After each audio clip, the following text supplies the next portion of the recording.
Dreams podcast. Period. Period. Hey, it's Donnie, and you are now listening to the Juicy Dreams podcast. Let's talk. So, it's going on like a year since I did an episode. Dream passed away. That was its whole own thing because we started this together. So, I definitely went through a grieving phase. And then I went through a phase of like, do I want to do it anymore?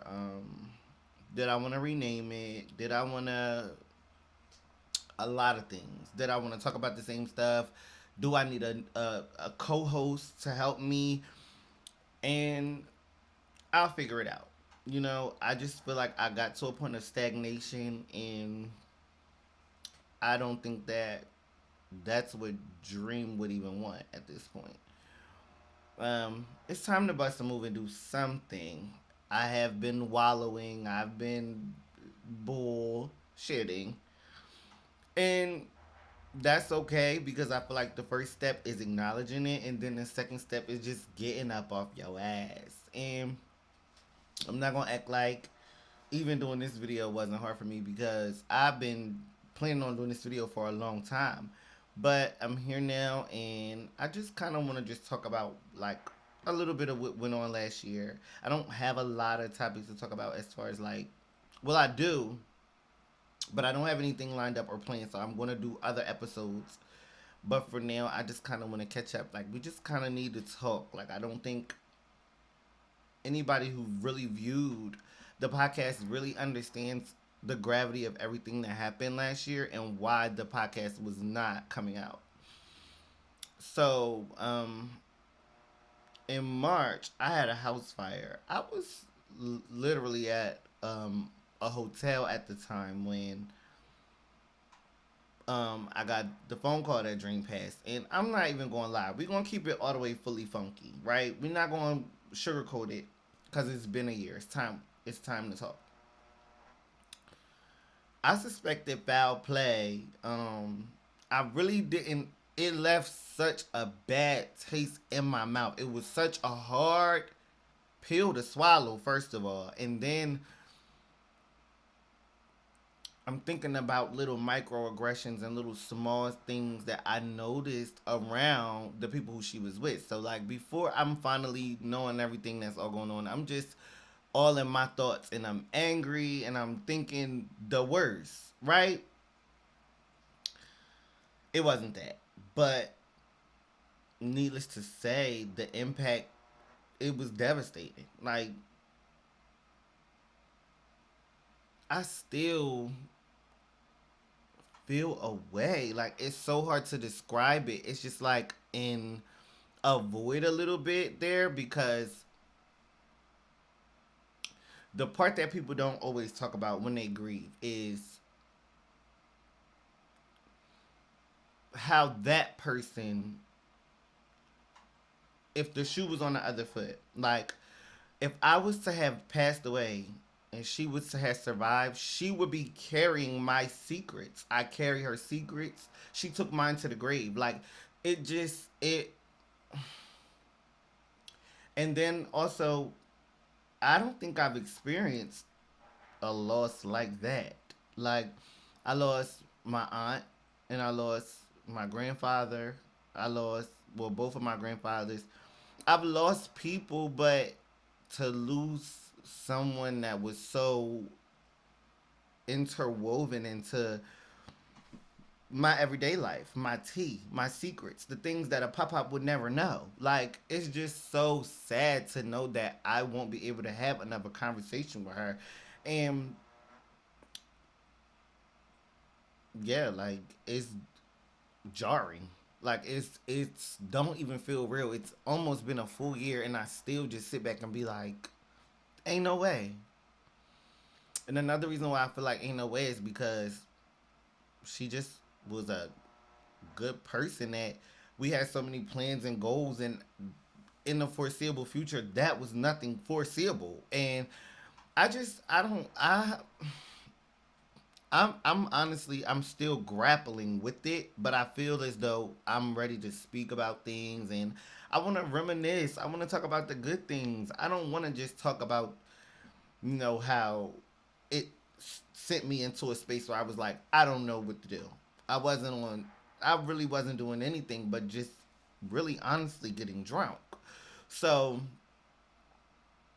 I'm here now, and I guess we can kind of unpack it together. I really don't know, but the truth of the matter is, I don't want to not continue what we started. I don't want to be another statistic. Me and her talked about music goals in the future and what we would want to do and how we would want to flex and just all of these goals, and I just kind of feel like to not want to strive towards the goals is in no way honoring her. Like if I was to say, "Oh no, I'm not doing it no more because yeah, she's not here." It's like I don't feel like honestly she ever wanted me to slouch. Like there were times I'm gonna let y'all in on this because I keep all my tight.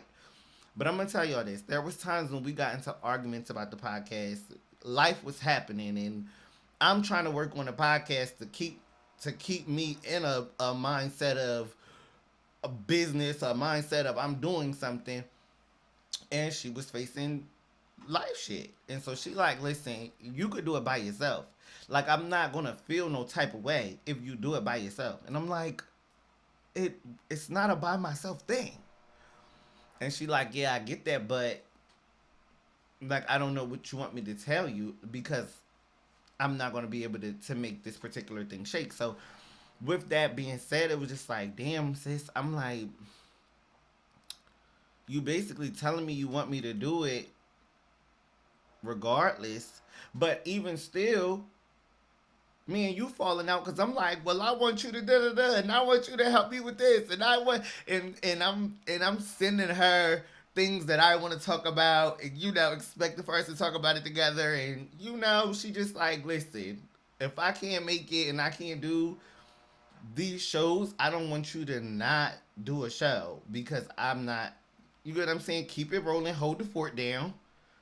And so I feel like now that she gone, I need to hold the fort down. Like it's been a whole year, and I have been basically on some. I'm not doing it. You know what I mean? Like the first, the for so long before she even passed away, I had a house fire, so I was already in. I was already down bad. Then we was just gonna do it at her house. Then I get this call, and I'm just like, mind you, I got in an accident a little bit after she passed away, and I feel like it was just because so much energy was it was a transformational like time in my life. Like I'll probably be 57 and never forget how 2025 tore me up and how I just was gagging. Like I was consistently gagging, and I'm so glad that Dreams people, her best friend Tish, her friend Morgan, her family, her brother, her sisters, um, they all rallied and they all really made it easy to honor her. They made it easy to come together, grieve together, be together, listen to her music, see old pictures, talk about how she was in our lives. Like to me, I always talked about this. Even if you go back and look at our old episodes, I always talked about you was like a big sister to me. Like having you in my life was such a blessing. I was able to experience the type of friendship that I never had because she was just a person that came into my life so giving and came into my life so full of knowledge and so full of experience. Like my first jam session was with her. My first time going to the club was with her. Like she, mind you, she used to take me to work. We used to work together, but she was the one with the car. I was always the one with the hoopty. Wasn't going to make it that far. We worked like an hour out. She had a nice car. So it was always like I looked up to her. It was always like she had things to give to me, to teach me, to take me under her wing. And I feel like I always gave her flowers, but it don't sit right with me knowing that. And even like one of our last conversations was us just hashing out shit, which is crazy. Like we were just hashing out old shit. Like we talked about a falling out that we had, and I'm not even going to bring up the person because it's too messy. It's not for the podcast, but we had a falling out about a specific individual, and I was just like, sis, like me and you agreed on this, like, and then when it happened, you went against what you said, and she was like, you know what? I always felt like I owed you an apology about that, but I also felt like you should have knew where I was coming from. And so like we were just hashing, like we were really just getting to the bottom of things, and we was in such a beautiful space. I'm not gonna lie. We was actually, if you go back, I was doing episodes by myself, and then me and her was kind of like working on it when her availability was. So I was doing them, and then she would come, and then I would do one by myself, and she would come. That's kind of what we had kind of agreed on. So it would take the pressure off of her feeling like she was forced to do anything, and that was a big, that was a lot of what we beefed about was the podcast. Like I don't know, it our relationship was so layered. Like my mom and dad knew her. She knew my boyfriends. I knew her kids, her family. Like there are people who you be cool with and they don't necessarily integrate fully into your life. Like she was fully integrated into my life. That is my sister, even in death. And I just feel like I don't know. This is my first time like actually having to deal with something like this, but I do want it to be like I put her on my back every time. Like we going, it's long lived dream. We're never forgetting her. We're gonna never stop talking about her. It's never giving that. Like it's just never giving that. And so I think that's why I made this ultimate decision. Like I'm gonna come back. I still don't even know what I'm gonna come back and do, bitch. Like, do I got my sound effects? Hold on. I said I still don't even know what I'm gonna come back and do.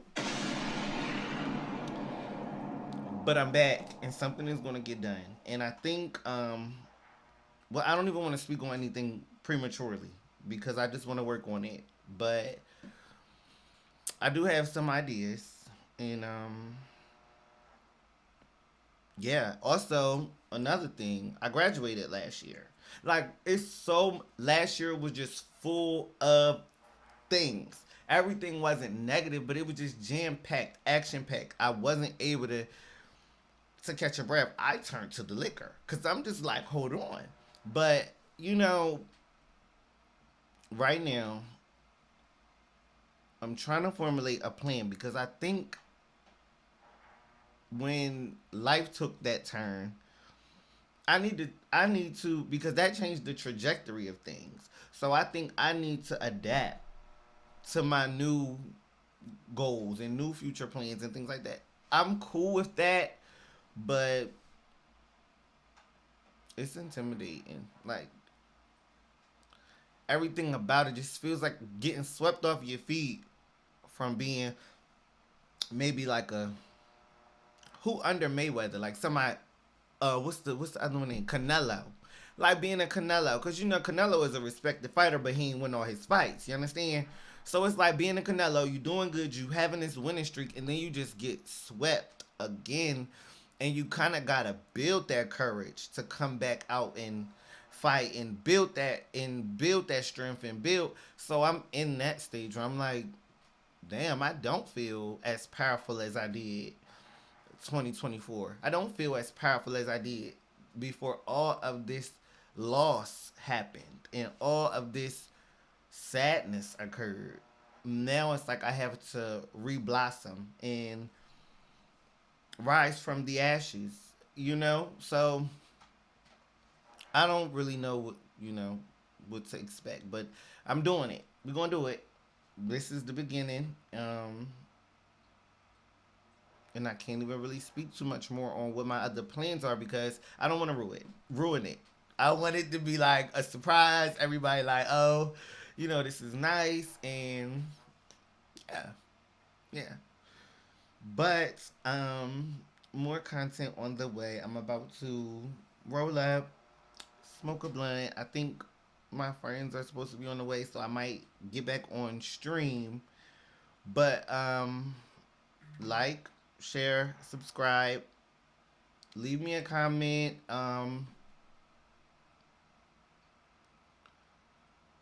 I don't think I have anything else to add to this part. This just like a PSA. This was just like I'm back. But keep it juicy. How about that? Mwah.